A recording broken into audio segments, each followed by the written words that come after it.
Hi hello welcome to Kiran TV news. Pithapuram సముద్ర తీరానికి సంబంధించి ఒక రక్షణ కూడా నిర్మిస్తానన్నటువంటి పవన్ కళ్యాణ్ గారు ఇప్పుడు రాష్ట్ర వ్యాప్తంగా దాన్ని అమలు చేయాలనే ఒక ప్రతిపాదన తీసుకొస్తున్నారు. ముఖ్యంగా దీని మీద పిఠాపురం ప్రజలు చాలా ఎక్కువ మంది హోప్స్ పెట్టుకున్నారు. ఇప్పుడు వాళ్ళ అదృష్టం ఇప్పుడు రాష్ట్ర వ్యాప్తంగా కూడా అమలు అవ్వబోతుందా, దీని గురించి తెలుసుకునే ప్రయత్నం చేద్దాం. మనతో పాటు ప్రముఖ రాజకీయ సామాజిక విశ్లేషకులు చంద్రశ్రీనివాస్ గారు ఉన్నారు. ఆయన అడిగి తెలుసుకుందాం. సార్ నమస్తే. నమస్కారం అండి. సార్, పిఠాపురం అంటే మనందరికీ తెలుసు. పవన్ కళ్యాణ్ గారు అక్కడ ప్రతి కుటుంబాన్ని కూడా చాలా దగ్గరగా చూసుకుంటున్నారు. ఎన్నో సంవత్సరాల నుంచి అక్కడ ఉన్నటువంటి సమస్య, ఎంతమంది నాయకులు వచ్చినా తీర్చినటువంటి సమస్య, ఆ కోతకు గురవుతున్నటువంటి ప్రాంతాలని ఇప్పుడు అదొకటే కాపాడుతానని చెప్పి దాదాపు 320 కోట్ల రూపాయలు శాంక్షన్ చేపిస్తానని చెప్పారు.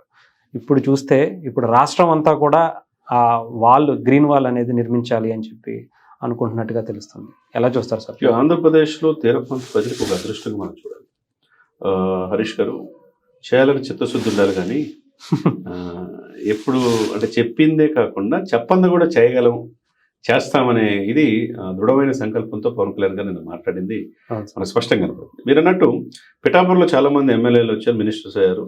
ఆ పిఠాపురంకి ఏం చేయని విధంగా 30 బెడ్స్ నుంచి 100 బెడ్స్ నేను కూడా స్వయంగా చూశాను.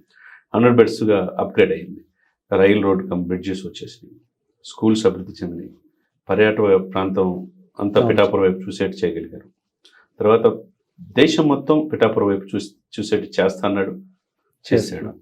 కుప్పం ఎలా అయితే శాశ్వత చిరునామాను చంద్రబాబు నాయుడు గారికి, పిఠాపురం శాశ్వత చిరునామా పవన్ కళ్యాణ్ గారికి. ఆయన అంతే, నామినేషన్ వేస్తే చాలా గెలిపించుకుంటారు ప్రజలు, ఆయన తిరగాల్సిన అవసరం కూడా లేదు. అంత అంటే ప్రజలు అంత హక్కును చేర్చుకున్నారు, కుటుంబ సభ్యులుగా ఆయన భావించారు. అదే సమయంలో మీరు అన్నట్టు ఉప్పాడ బీచ్లో మనం ఉప్పెన సినిమా లాంటిది కూడా తీసాం. చాలా ప్రకృతి రమణీయతకి మారిపోయారు. కాకినాడ తీర ప్రాంతంలో ఉప్పాడ, బుచ్చిబాబు కూడా ఆ ప్రాంతం చెందిన వ్యక్తి. అది నేషనల్ అవార్డు కూడా వచ్చింది. పెద్ద సినిమా కంటే ముందు ఉప్పెన సినిమా తీసింది. సరే, ఇప్పుడు పెద్ద సినిమా చేస్తున్నారు రామ్ చరణ్ గారితో. ఏదేమైనా ఆ ప్రాంతంతో పాటుగా గుజరాత్ తర్వాత ఈ దేశంలో ఎక్కువ తీర ప్రాంతం ఎక్కడుంది?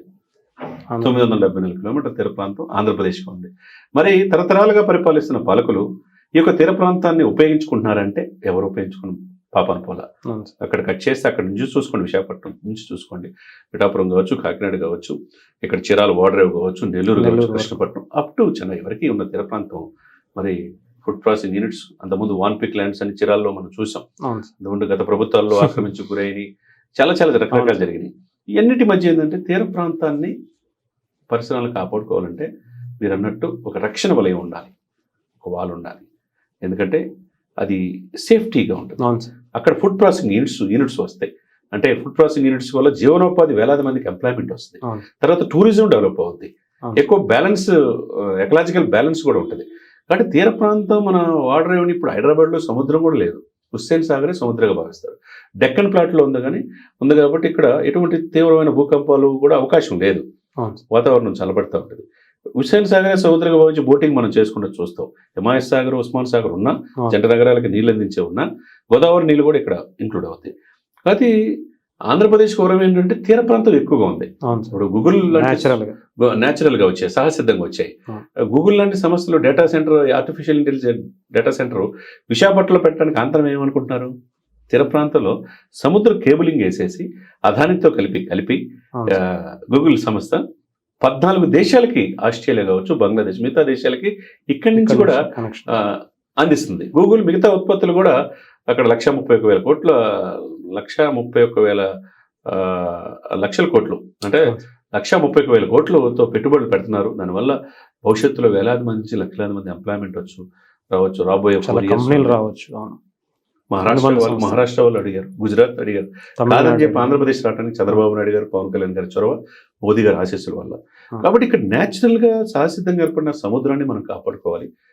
మీరు అన్నట్టు 300 కోట్ల పైనే సెంట్రల్ గవర్నమెంట్తో, అమిత్ షా గారితో, మోదీ గారితో మాట్లాడి శాంక్షన్ చేయించారు. త్వరలో ఆయన నెక్స్ట్ మంత్లో కాకినాడ వెళ్ళి, కాకినాడ నుంచి బోట్లో ఉప్పాడు తీర ప్రాంతం కూడా సందర్శించి ఎక్కడ వీటితో పాటు ఎక్కడ వాల్ కావాలి, ఒకటి రక్షణకి, రెండోది ఈ యొక్క కెమికల్స్, ఈ ఫార్మా ఇండస్ట్రీ నుంచి కలుషితమైన వ్యర్థ జలాలు సముద్రంలో కలుస్తున్నాయి.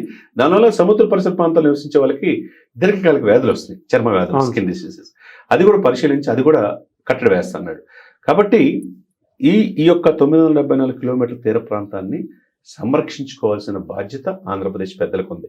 ఓకే. పవన్ కళ్యాణ్ గారు ఆయన తీసుకున్న ఈ చొరవ ఏదైతే ఉందో అందరూ ఆహ్వానిస్తున్నారు. ప్రతిపక్షాలు కూడా విమర్శించలేని పరిస్థితి. అవును సార్. ఎందుకంటే తీర ప్రాంతాన్ని, సముద్ర తీర ప్రాంతం రక్షణ ఇచ్చేసుకుంటే ఇప్పుడు చేపలు ఉన్నాయి, ఇప్పుడు సహసిద్ధంగా మత్స్యకారులు దాని మీద జీవనోపాధి అవును సార్. ఉన్నారు, వాళ్ళని కాపాడుకోవాలి, ఫ్యామిలీలు కూడా దాని మీద ఆధారపడి ఉంటారు కదండి. అవును సార్. ఏమంటారు? అవును సార్. కాబట్టి మత్స్యకారులకు ఒక భరోసా లభిస్తుంది.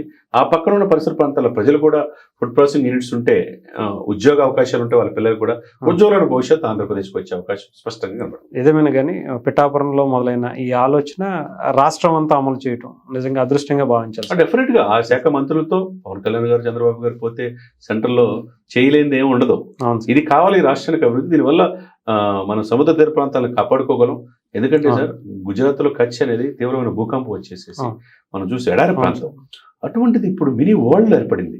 ఎందుకంటే 14 సంవత్సరాలు ఆయన ముఖ్యమంత్రిగా పనిచేశారు మోదీ గారు. అవును సార్. మొత్తం ప్రపంచం అంతా గుజరాత్ వైపే పరిశ్రమలు పెట్టుబడే స్థాయికి వచ్చింది. అంటే 11 సంవత్సరాలు పిఎంగా పనిచేస్తున్నాడు. 25 years ఆయన జర్నీలో గుజరాత్ ని నవ గుజరాత్ గా ఈ ప్రపంచానికి అందించడంలో మోదీ గారి పాత్ర ఎనలేదు.